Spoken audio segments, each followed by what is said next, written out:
Ça y est, on s'intéresse enfin au gaming NFT, c'est un sujet qui est revenu pas mal de fois par des questions, mais aussi avec le sondage que j'ai fait dernièrement sur la chaîne YouTube. Et c'est vrai que c'est un sujet que j'ai encore pas trop évoqué sur Avatar. Donc dans cette vidéo, j'aimerais m'intéresser un petit peu plus au gaming NFT et commencer avec une vidéo un peu introductive, avec aussi les généralités et puis les fondamentaux du gaming NFT, et notamment avec le modèle Play to Earn. Donc ça va être une vidéo assez globale, on va prendre en fait ce modèle-là du Play to Earn, qui est un petit peu l'essence du gaming NFT aujourd'hui. On va voir ce que c'est, ce que ça peut engendrer dans le futur et ce que ça a déjà comme impact aujourd'hui sur le gaming. Puis ensuite, on va voir des jeux où vous pouvez vous intéresser et comment vous intéresser à certains jeux, comment choisir les jeux et les projets qui peuvent correspondre à ce que vous voulez faire, et aussi voir si ces jeux peuvent avoir un certain potentiel dans le futur. Donc ça, c'est un petit peu le résumé de la vidéo aujourd'hui, qui va se faire donc en deux étapes. D'abord avec la définition du Play to Earn, est-ce que ça engendre, etc. Et la deuxième étape où on va voir les différents jeux NFT qui existent aujourd'hui, comment les choisir et comment s'intéresser à ces projets-là en tant que joueur. On commence tout de suite donc avec le Play to Earn, ce que c'est et pourquoi est-ce qu'il est intéressant de s'y pencher dessus aujourd'hui. Alors le Play to Earn, pour faire simple, ça veut dire, littéralement, ça veut dire jouer pour gagner. Donc pour vous situer un petit peu, le Play to Earn qui se différencie du Free to Play, du Freemium ou encore du Play to Win. Je ne vais pas rentrer dans les détails sur ces différents modèles de jeu. Vous pouvez vous renseigner sur internet, c'est des modèles de jeu assez classiques qu'on voit pas mal dans le marché du gaming aujourd'hui. Mais nous, on va se focaliser donc sur le Play to Earn. Donc le Play to Earn qui permet en fait de valoriser votre temps de jeu, votre énergie, donc votre énergie que vous allez dépenser pour pouvoir avoir certains objets ou certaines monnaies dans le jeu. Et donc votre temps de jeu sera valorisé. Ce qui est une grande révolution parce que jusqu'à aujourd'hui, la majorité des jeux et des modèles que j'ai listés tout à l'heure vous permettent en fait de jouer à des jeux, mais sans retour sur investissement, sans récompense lorsque vous allez jouer à ce jeu-là. Vous pouvez bien sûr vendre votre compte, contre de l'argent, etc. Mais c'est pas un modèle vraiment, déjà un modèle stable de rémunération. Et en plus, c'est souvent illégal de vendre ce compte à d'autres joueurs. Et déconseillé d'ailleurs. Donc le Play to Earn, ça permet de résoudre ce problème-là. Ça permet en fait de valoriser votre temps de jeu et votre énergie. Ça vous permet en fait d'investir tout simplement en jouant à votre jeu. Parce que vous allez en fait construire donc un personnage sur certains jeux qui va prendre de la valeur. Et vous allez aussi avoir de plus en plus de monnaie dans le jeu et de plus en plus d'objets que vous allez pouvoir échanger sur des marchés annexes, sur des marchés NFT. Et ça donc, c'est des façons de se rémunérer sur les jeux NFT qui est intéressante à prendre en compte dans le modèle Play to Earn. Ce qu'il faut aussi retenir, c'est que dans ces modèles Play to Earn, vous avez donc plusieurs façons de créer du revenu. Tout d'abord, vous pouvez gagner des monnaies, des crypto-monnaies sur le jeu que vous pouvez ensuite échanger contre de la monnaie fiat, donc contre de l'euro ou des dollars. Et donc, c'est une façon stable, entre guillemets, de se rémunérer en farmant qui veut dire récolter des ressources pour ensuite avoir une monnaie du jeu. Donc, en farmant cette monnaie-là, vous allez pouvoir dégager un revenu stable qui va quand même varier selon le cours de la crypto-monnaie en jeu.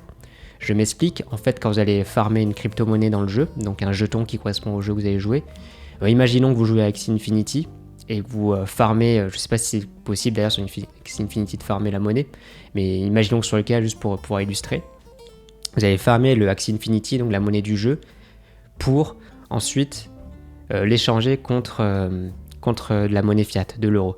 Alors je viens de me rappeler justement, j'avais fait quelques recherches, j'avais regardé quelques vidéos sur le sujet. En fait sur Axie Infinity, vous allez pouvoir farmer des Small Love Potions, les Small Love Potions qui sont en quelque sorte la monnaie du jeu et qui permet d'améliorer vos personnages sur Axie Infinity. Cette monnaie-là a une valeur, a un cours comme l'Ethereum ou le Bitcoin a un cours sur le marché. Et donc cette Small Love Potions, vous allez pouvoir l'échanger contre des euros sur le marché des NFT.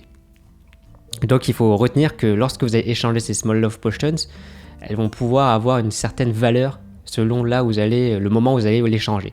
Donc ça varie selon un cours et il se peut que ce cours soit vraiment descendant lorsque vous l'échangez ou il se peut que ce cours soit ascendant. Donc il faut retenir que même si c'est stable entre guillemets de se rémunérer avec la crypto-monnaie du jeu, avec la monnaie du jeu, il y a quand même ces facteurs externes qui vont soit valoriser, soit dévaloriser ce que vous aurez farmé. Donc cette première façon, c'est la façon la plus stable, je le mets bien entre guillemets parce qu'il y a quand même des facteurs externes qui vont faire valoriser ou dévaloriser, donc fluctuer vos gains, vos revenus. Ensuite, il y a une deuxième façon de se rémunérer, c'est avec le marché annexe des NFT et notamment le marché annexe du gaming, où là vous allez pouvoir en fait, selon les jeux, avoir des objets ou des parcelles de terrain que vous allez pouvoir échanger à d'autres joueurs. Je garde le cas de Axie Infinity pour que vous puissiez vous imaginer un petit peu tout ce qu'on peut faire, parce que Axie Infinity en fait permet de faire tout ça dans un seul jeu. Sur Axie Infinity par exemple, vous allez pouvoir acheter des lands, et en fait ce sont des parcelles de terrain qui ont une certaine valeur et qui peuvent avoir une très grande valeur plus le jeu prend de l'ampleur. Et donc plus les terrains sont demandés, plus il y aura de la valeur. Un petit peu comme le marché immobilier, plus de gens vont s'installer à Paris, plus les appartements, les 10 mètres carrés vont être chers. Enfin, vous voyez un petit peu le délire. Et donc sur Axie Infinity, vous pouvez avoir des lands que vous allez échanger sur les marchés annexes NFT, comme les plateformes NFT tout simplement, comme OpenSea ou d'autres plateformes d'échange. Et sur ces lands, donc, vous avez une possibilité de vous rémunérer autrement, sauf que c'est un petit peu moins stable dans le sens où ça dépend vraiment du jeu et de l'ampleur que le projet prend, et donc de l'intérêt du projet, donc Axie Infinity dans notre cas, de l'intérêt qu'on a et que les gens portent sur ce projet-là.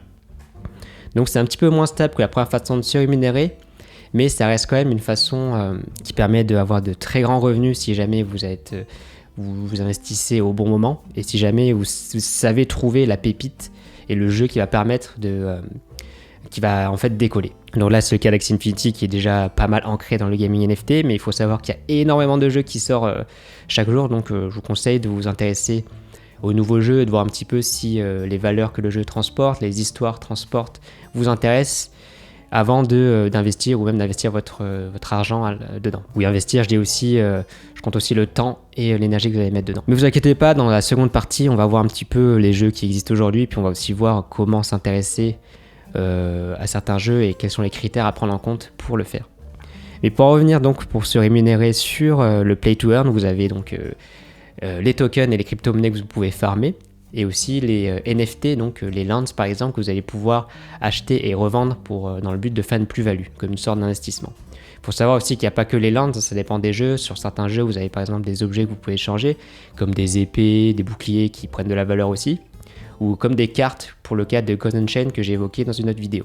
Donc le God Unchained qui est un jeu de cartes à collectionner, et certaines cartes prennent plus ou moins de la valeur selon en fait leur puissance et leur utilité dans le jeu. Donc voilà, là c'était un aperçu rapide du modèle Play to Earn et ces deux façons de se rémunérer aujourd'hui. Il doit exister d'autres façons de se rémunérer sur ces jeux-là, sauf que je ne les ai pas décrites et je les connais tout simplement pas.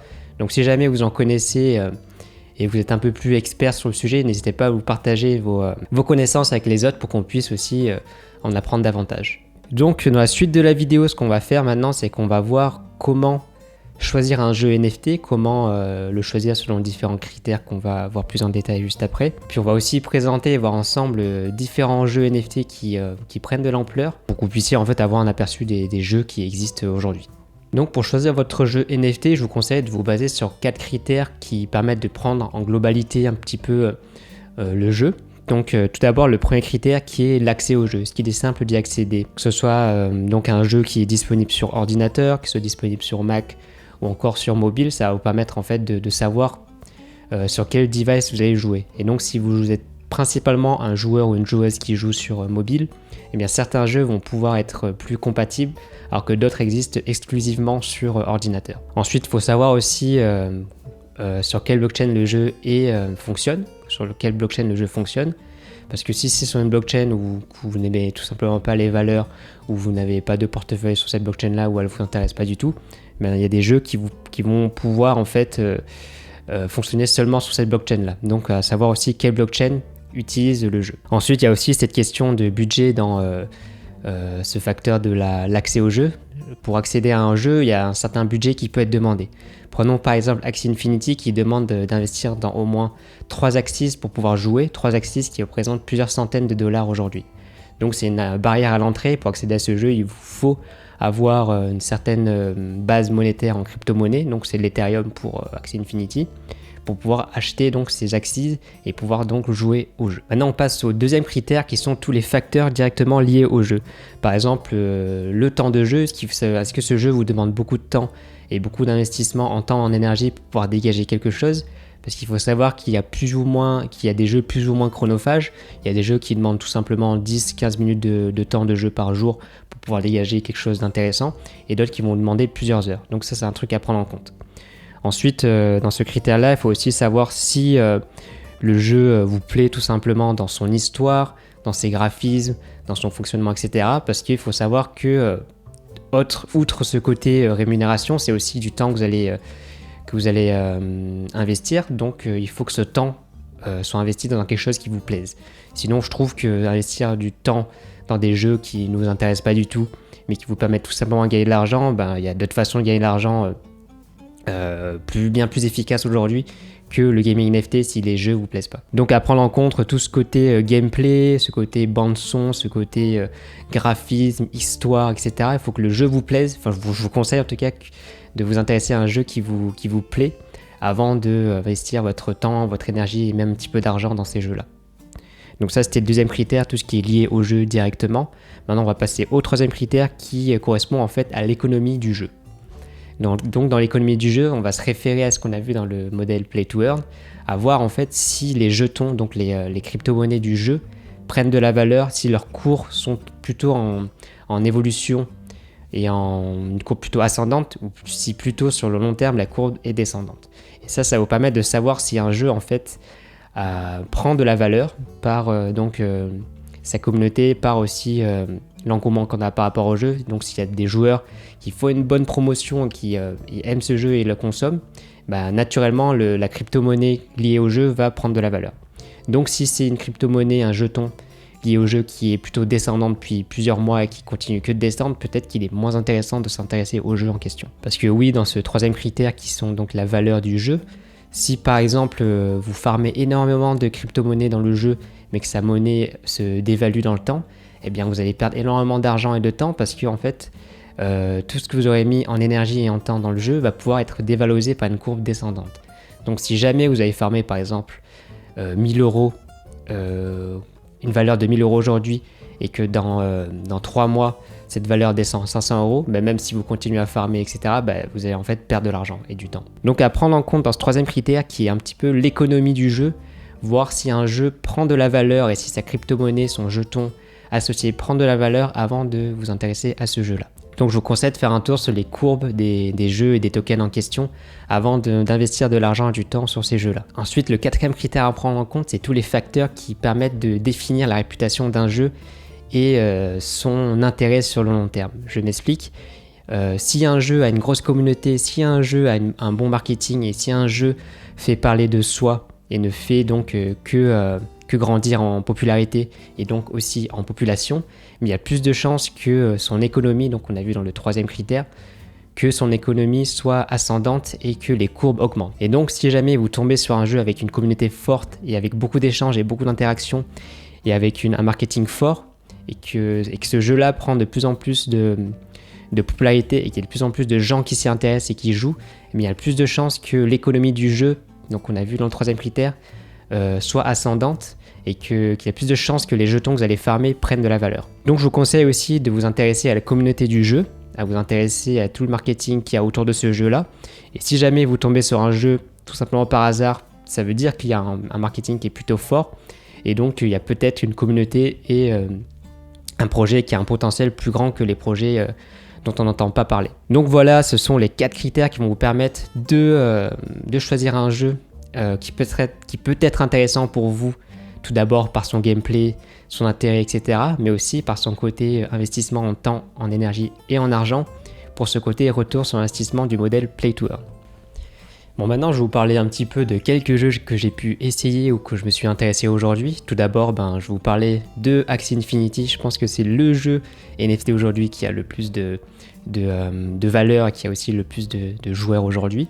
Ce qui est intéressant avec ce jeu-là, c'est que vous pouvez vraiment dégager un revenu fort et vous dégagez un réel salaire par rapport à votre temps de jeu et au temps que vous allez dépenser et votre énergie que vous allez utiliser pour jouer à ce jeu-là.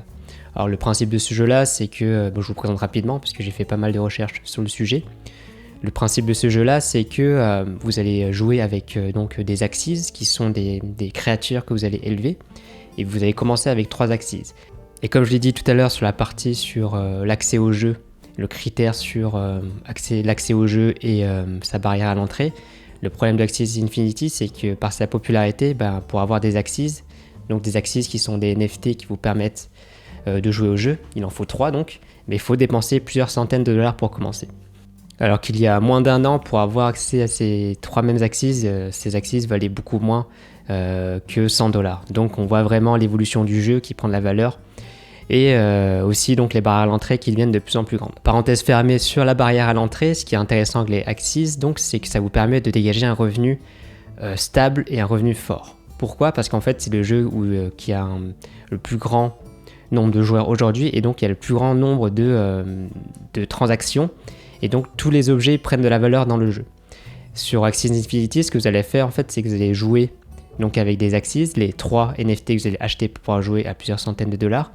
Et ces axes vont vous permettre en fait de farmer donc des Small Love Potions. Des Small Love Potions qui sont une sorte de crypto-monnaie échangeable sur des marketplaces. Et en fait, ces Small Love Potions permettent de faire évoluer vos axes. Et donc les joueurs s'échangent ces Small Love Potions, donc cette crypto-monnaie, pour faire évoluer leurs personnages, leurs créatures sur Axie Infinity. Et donc ces Small Love Potions, elles s'échangent sur un marché, et elles ont une certaine valeur monétaire qui évolue et change selon le cours de la Small Love Potions. Mais aujourd'hui, cette monnaie est assez stable, et il y a énormément d'échanges, et donc il y a énormément de joueurs qui gagnent de l'argent en vendant leurs Small Love Potions et en farmant au détriment de leurs axes, qui n'ont pas pour but d'avoir les meilleurs axes possibles, la meilleure créature possible, mais qui ont tout simplement pour but de gagner de l'argent et de vendre ces potions aux personnes qui veulent, elles, élever des axes et développer leur créature. Là, vous voyez un petit peu le lien avec la première partie de la vidéo, où on voit qu'il y a plusieurs façons de se rémunérer. Vous avez tout d'abord celles et ceux qui vont farmer des potions, et d'autres personnes qui vont en fait utiliser ces potions pour vendre sur le marché annexe des NFT, donc des axes, qui seront plus ou moins forts selon l'élevage qu'ils auront fait. Et en fait, voilà, on a deux façons. Ce qui est intéressant sur ce jeu-là, c'est que je voulais vous présenter, c'est qu'on a bien les deux façons de se rémunérer, qui sont tout d'abord le farming, donc le farming de crypto-monnaies, de Small Love Potions, les jetons, et aussi l'élevage des axes, qui sont en fait, qui ont pour but de faire des axes avec plus de valeur, et donc qui ont pour but de revendre directement ces NFT, donc ces créatures, ces axes sur Axie Infinity, avec des meilleures caractéristiques et qui ont donc des valeurs plus intéressantes, qui vont prendre de la valeur lorsque vous allez les améliorer. Donc voilà, vous avez les deux façons de vous rémunérer sur Axie Infinity. Ensuite, c'est pas le seul jeu, là je vous l'ai présenté parce que c'est le jeu où on en parle le plus souvent et où il y a de plus en plus de joueurs qui se rémunèrent exclusivement à travers un seul jeu NFT qui est donc Axie Infinity, notamment aux Philippines, où les Philippins en fait dégagent un revenu supérieur à leur revenu mensuel qu'ils avaient avant de jouer au jeu. Et c'est d'ailleurs le marché le plus grand aujourd'hui se trouve aux Philippines. Bon, je ne vais pas rentrer dans les détails, mais je vous laisse le lien vers une vidéo d'une autre chaîne qui a traité le sujet de Axie Infinity, notamment aux Philippines, plus en détail, qui est vraiment très intéressante. Donc je vous la mets en lien si ça vous intéresse. Ensuite, il y a un autre jeu où j'avais fait une vidéo sur le sujet qui s'appelle Ghost Unchained, qui est un jeu de cartes à collectionner qui est assez intéressant. Parce que moi j'aime bien d'ailleurs, j'aime tout simplement des jeux de cartes du style Hearthstone, et c'est un peu dans le même style. Et donc dans ce jeu-là, en fait, ce que vous allez faire, c'est que vous allez donc créer un deck de cartes à collectionner que vous allez pouvoir jouer contre d'autres joueurs. Et ce qui est intéressant là, c'est que en fait, ce deck de cartes, ce sont des NFT. Donc ces cartes, vous pouvez les vendre et les échanger à d'autres joueurs sur les marketplaces. Et donc vous allez en fait faire comme dans le monde réel, qui sont comme par exemple si jamais vous avez joué à Magic, à Pokémon ou à Yu-Gi-Oh, ben, vous pouviez en fait échanger vos cartes contre d'autres joueurs. Et vous pouvez acheter en fait des cartes physiques et les échanger contre d'autres joueurs. Et sauf que là, Ghost Unchained permet de faire la même chose, sauf sur le monde numérique et le monde virtuel. Vous allez avoir des cartes virtuelles donc uniques, des NFT, que vous allez pouvoir échanger à d'autres joueurs. Et si jamais vous voulez dégager un revenu sur ce jeu-là, en fait, vous pouvez tout simplement farmer ces cartes-là et donc gagner des cartes et les échanger pour ensuite en fait créer un deck qui a de la valeur et par la suite revendre ce deck à d'autres joueurs ou revendre des cartes uniques à d'autres joueurs. Donc c'est une bonne façon d'allier ce côté jeux de cartes à collectionner et collection de jeux, avec une façon en fait de se rémunérer en vendant les cartes que vous allez collectionner. Donc voilà, deuxième jeu que j'ai pu tester aujourd'hui qui est Ghost Unchained. Ensuite, il y a un troisième jeu qui m'intéresse beaucoup qui s'appelle Humber's Sword. Et Humber's Sword, en fait, ce que c'est un MMORPG qui va utiliser l'univers des NFT pour pouvoir échanger des équipements à d'autres joueurs, etc. Et ce jeu-là n'est pas encore lancé, il me semble, mais on entend beaucoup parler. D'ailleurs, si je vous en parle, c'est parce que je suis tombé sur quelqu'un qui en parlait. Et en fait, c'est un MMO qui va vous permettre d'échanger des équipements, des épées, des chapeaux, des capes, etc. à d'autres joueurs. Et donc, le temps que vous allez dépenser, le temps que vous allez, l'énergie que vous allez utiliser pour jouer à ce jeu-là, va pouvoir être valorisé. Vous allez pouvoir, par exemple, galérer pendant un mois pour avoir une épée super intéressante dans le jeu qui est très rare. Et vous allez pouvoir jouer, par exemple, pendant un mois avec. Et si jamais cette épée, vous en voulez plus, vous allez pouvoir la revendre sur un marché, donc sur une marketplace, à d'autres joueurs. Et donc, le temps que vous aurez mis, ce mois que vous aurez mis en énergie et en temps, va pouvoir être valorisé parce que vous allez pouvoir revendre une épée sur ce jeu-là, ce qui n'était pas possible avant dans les autres modèles de jeux qui ne sont pas Play to Earn. Donc voilà, c'est rapidement 3 jeux sur lesquels je me suis penché aujourd'hui et je me suis renseigné. C'est des jeux qui sont assez connus, il existe énormément d'autres jeux. Mais là, je voulais vous présenter un petit peu les grands jeux actuels du gaming NFT. Si jamais vous avez d'autres jeux à conseiller, n'hésitez pas à les faire parvenir, soit en m'envoyant un mail ou en écrivant sur YouTube un commentaire avec votre avis sur le jeu, etc. Ça peut être super intéressant aussi pour d'autres personnes. En tout cas, j'espère que la vidéo vous a bien aidé à comprendre un petit peu plus ce qui se passe autour du gaming NFT avec ce fameux modèle Play to Earn. J'espère que vous avez découvert aussi des nouveaux jeux qui vont pouvoir vous intéresser par le futur. Je vous invite à vous partager vos expériences avec les jeux que vous aurez pu tester et vos expériences et vos avis par rapport à ces jeux-là. Sur ce, je vous souhaite une bonne journée, une bonne soirée. C'était Avatar et je vous dis à bientôt dans l'autre monde. Ciao, ciao. Moi, j'ai oublié de mentionner dans le début de la vidéo, mais si jamais vous cherchez un guide qui va vous permettre de débuter dans le monde des NFT de manière plus globale et non pas seulement dans le gaming NFT, mais aussi dans le monde de l'art, eh bien, j'ai écrit un mini-guide de formation qui est totalement gratuit d'ailleurs, où vous avez en fait 4 modules sur comment démarrer dans le monde des NFT. J'en dis pas plus, le module est assez simple à prendre en main et assez simple à comprendre. Il est disponible dans la description, dans un lien où vous allez laisser votre adresse mail pour pouvoir le recevoir par mail. Donc c'est un guide qui est sur 4 modules bien distincts qui va vous permettre de débuter dans le monde des NFT et de comprendre un petit peu les bases et le fonctionnement de ce monde-là de façon simple et concise. Bon voilà, c'est tout pour moi, c'est le vrai au revoir et je vous dis à bientôt. Ciao ciao.